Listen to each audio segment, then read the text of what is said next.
Good morning. When I talk here without the mic, I cannot be heard clearly, so I need to check if everybody can hear. Everybody okay, you can hear? Great, thank you very much. The last thing you need on a Sunday morning is a party political broadcast, especially with an election pending. However, I would like to speak for a few minutes about the art of collaboration, and I'd ask for you to, see what you make of it, and always interested in your feedback. It's always a joy to play Uillane Gallery. The first performance I played here was more than 30 years ago. I asked Esme this morning in the front row here, when did the series begin? We think maybe back into the 80s, the 70s, maybe somebody has more information about this. Anyway, this series has been going on a long time, and it's a marvelous series. So a little bit about today. You will perhaps have noticed on your chairs there is a leaflet, some paper and a pencil, and something to write with. So let me just explain about these now. The leaflet gives a short introduction to the art of collaboration. And we have a new website. It's not quite up yet. We hoped it would be today, but it will be in the next few days. So please do check that out. We fundamentally believe that the basis of creativity is really all about the quality of our relationships. And we can obviously collaborate in our personal lives as well, rather than run parallel monologues. Best to have interweaving collaborative dialogues, I suppose. So within this collective, we have different groupings, and I'm so delighted to work with father and daughter, Mick and Aoife, wonderful musicians, and it has just felt so lovely working with them this past week.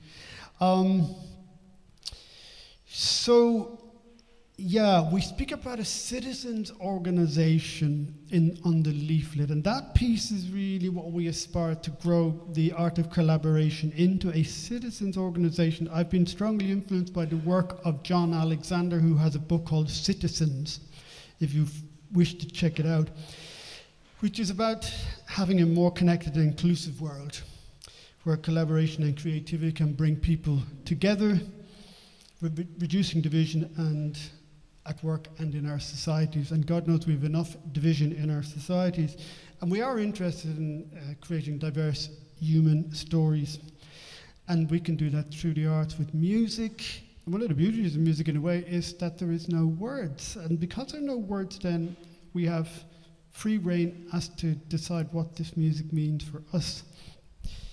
Apart from enjoying playing a lovely program which we've worked on together, we'd like to try out some ideas with your support so we can develop the relationship between the art of collaboration and our audiences and our public in general. So I hope you will enjoy being creative together. As ever, creativity is an invitation. It's never dogma. If it's dogma, it's not creativity. So please feel free to participate at whatever levels seems right for you. Now to the sheets of paper and pencil. Please feel free to share your experiences of the music and the atmosphere by using the paper to draw a picture of how you experience the music, or write a poem or a story about in terms of expressing your experience. Consider what does the music and this social space evoke for you. Of course, please feel free just to sit back and enjoy the music. I do not want this to feel like it's a chore or a workshop. If you do feel like sharing your thoughts and observations, do please get in touch with me afterwards, be it on email or whatever. Just Google and talk to us here after the performance. If you do write or draw, it will be great if you leave your creativity on the chairs with your name and your contact details. And if it's okay with you, we may share these on our media. And that's sort of trying to be more inclusive of our audiences as well. We will have an announcement as well in about 20 minutes from one of our audience members. So thanks for listening. That's the end of it. And now I can invite you to become. So yes, I want us to suggest we be a little bit intentional and become more aware of your own presence right now. Maybe you've drifted off. Okay, a little bit, Esme. Okay. So just become aware of your own presence right now. What does that mean for you? One way of becoming aware of your own presence is to really connect your body right in this moment. Just sense into your body. And also sense into the presence of people around you, too. And let your presence be a gift to yourself and to the people here around you. And I invite you to enjoy the music today and look forward to your observations and your feedback. Thank you very much.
Thanks, Mick.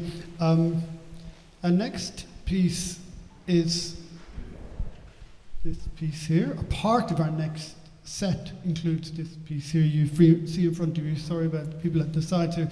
This is what you would call a graphic score. This is by Anna Murray, who is a composer and obviously has great skill with penmanship as well. And then we will go into a piece called Aaron Lauer, and finish with Lord Mayo.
afternoon, everybody. Thank you so much for joining us. The next set we're going to play is one that I heard growing up, probably from the age of about, I don't know, how old do you start hearing? Like a couple of weeks, maybe? Turlough O'Carolan, amazing harpist, amazing composer, went around the big houses and wrote pieces of music to thank the people that hosted him, to thank the people that supported the arts, really, and you know, gave him a living. And growing up, there was always an O'Carolan tune to be played somewhere, at a wedding or a funeral, or an under 9 group of Kjol practice for a sloga competition. And this next piece is probably one that I've never not known, and it's called Madame Maxwell. So again, with Turlough O'Carolan, his pieces are named after the people he wrote them for. And a great guitarist, Steve Cooney, has a theory, and I think he might absolutely be correct, that when you hear of a planxty by Turlough O'Carolan, what that actually meant was thanks to, and it got lost in translation at some point. So a planxty is actually a piece of music directly thanking somebody for something, and it makes a lot of sense to me, at least. But this next Carolan set is Madame Maxwell and Charles O'Connor, or as Paul likes to call it, Mad Max. We hope you enjoy it.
another Art of Collaboration performance. I know it's early in this concert to mention it, but there's a reason.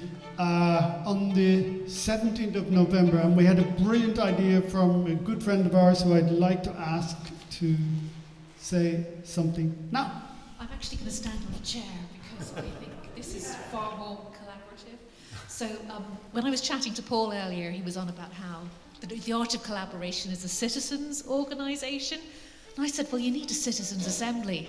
So with that, we actually thought, well, it would be a great idea, and I know Paul has already mentioned that we're always keen for feedback, but to actually have us as citizens here at the Hugh Lane this lunchtime to start actually providing, I suppose, ideas for future concerts here at the Hugh Lane, or indeed anything else that the Art of Collaboration would like to do. And I think as responsible citizens, it could be something quite simple, like we want more of Mick and less of Paul, or bring back Jim Lucy by popular demand. But actually, I think it's really looking to us to start thinking about things that we might like to see. Now, you know, I certainly don't think I have a creative bone in my body, but certainly it could be a piece of art that you've seen, and we've just seen that lovely graphic, or heard that lovely graphic score. So it could be something that maybe you've even painted at home. Could be something that you've seen here at the Hugh Lane. It could be something inspired by current events, the national conversation, something in literature. But whatever it is, what we would like, or what Paul and Mick and the Art of Collaboration would like us to do, would be to contact them. And I suppose this is an appeal, and I don't want to disrupt the continued flow of this, to send an email, a WhatsApp to Paul.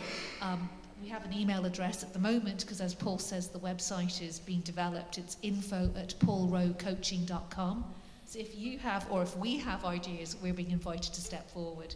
I know that there are a couple of junior citizens here, younger members, and certainly I've seen some wonderful drawing here. So if there's something that you want to draw and present to the Art of Collaboration, they might be keen to pick that up and actually perhaps produce something with that in mind. And just with that in mind, also, if you want to leave your email addresses on the sheets of paper here, we can then sort of submit that to Paul, and we can all be added to the mailing list. Yeah. So that's it. Thank you. Thank you. Thank you, Pamela. Thank you.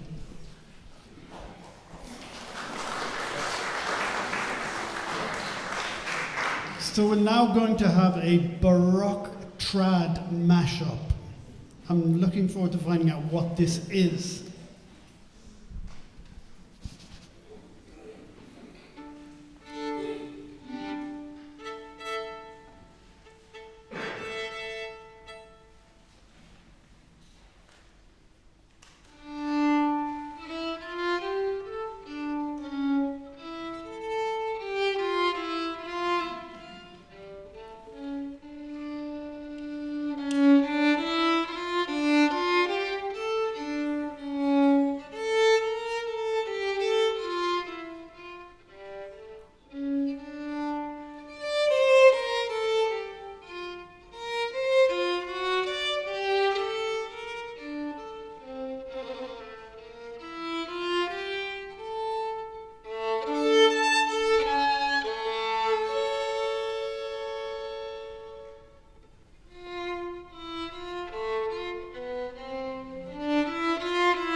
Thank you. Two Norwegian tunes. Yeah, and there's lots more where that came from. Lots of lovely Norwegian music which we'd love to explore further into the future. We're going to continue now with two tunes by an Irish composer called Stephen Gardner. And we had fun working with Stephen this past week.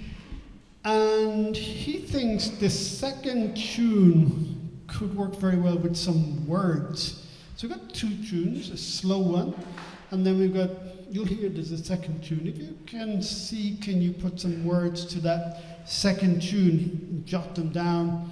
Stephen would be very happy. He's at the back of the room here. He doesn't like to speak in public. So, how you doing? Okay, so two tunes by Stephen Gardner. The first one is called, and excuse my pronunciation, Fin Air. Queen Air. And the second one? Tina Gallon.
Stephen Gardner.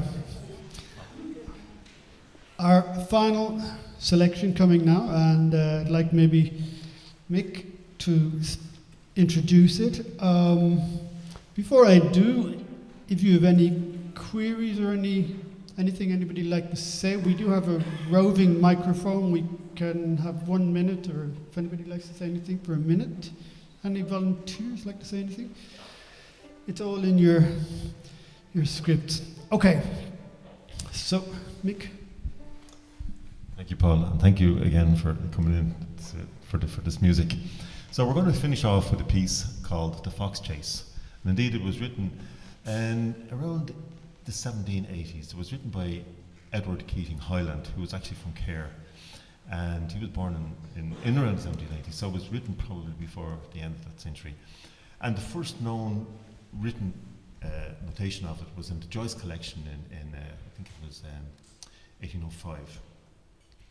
But there is many pieces or versions of the Fox Chase, from Leo Rowsome to Seamus Ennis. Now mainly pipers, as you can hear. Seamus Ennis, Leo Rowsome, Liam O'Flynn, and Felix Dorn. Actually, if you haven't heard Felix Dorn, it's a really good one because he does all the sounds on the pipes of the chickens and the fox and all that. So that's well worth listening to. So we're going to do a version actually that was, well, part of the version that was collected by Canon James Goodman, who was a Protestant minister from Bentry in the Gaeltacht of down in Kerry, the Dingle, that area. And so this was collected probably in the 1850s, so just kind of around the time of the famine. And there's 2 collections of his music out, and they're available on the ITMA site, the Irish Traditional Music Archives, ITMA, if you look into that. So all the music that he's collected has been there. So this is our version, taking some of the older and newer versions of the Fox Chase. So here you go. So for those of you who don't know the story of the Fox Chase, it's quite straightforward. It starts off as the hunt, which, as you know, is illegal, so you shouldn't try this at home. So it starts off with the hunt and the scent of the fox. So you have to hear kind of, all the horses leave the yard and they're out on their way, and it's a beautiful day and they're having a great time. And then you hear the dogs, and they're barking and they're going a bit nuts because the horn sounds. So you should listen out for the horn, like da-da-da-da. And that's when you know something's been spotted. So then things get really crazy. The dogs are going nuts, everyone's going crazy. It's just a rag on a stick, by the way, not an actual fox. And then eventually they have to catch the fox. So you might hear the fox cry out and go, something like that. I'm imitating the pipes, obviously. And then you hear the horn again. And then you hear a terribly, terribly sad air. And it's not because the fox is dead. It's because the dogs are sad because the fox got away. And then the final jig is that the fox is running off into the beautiful evening air, and the dogs are happy because they get to go home after a lovely long day out in the countryside. And that's my version, and I'm sticking to it. We hope you enjoy it.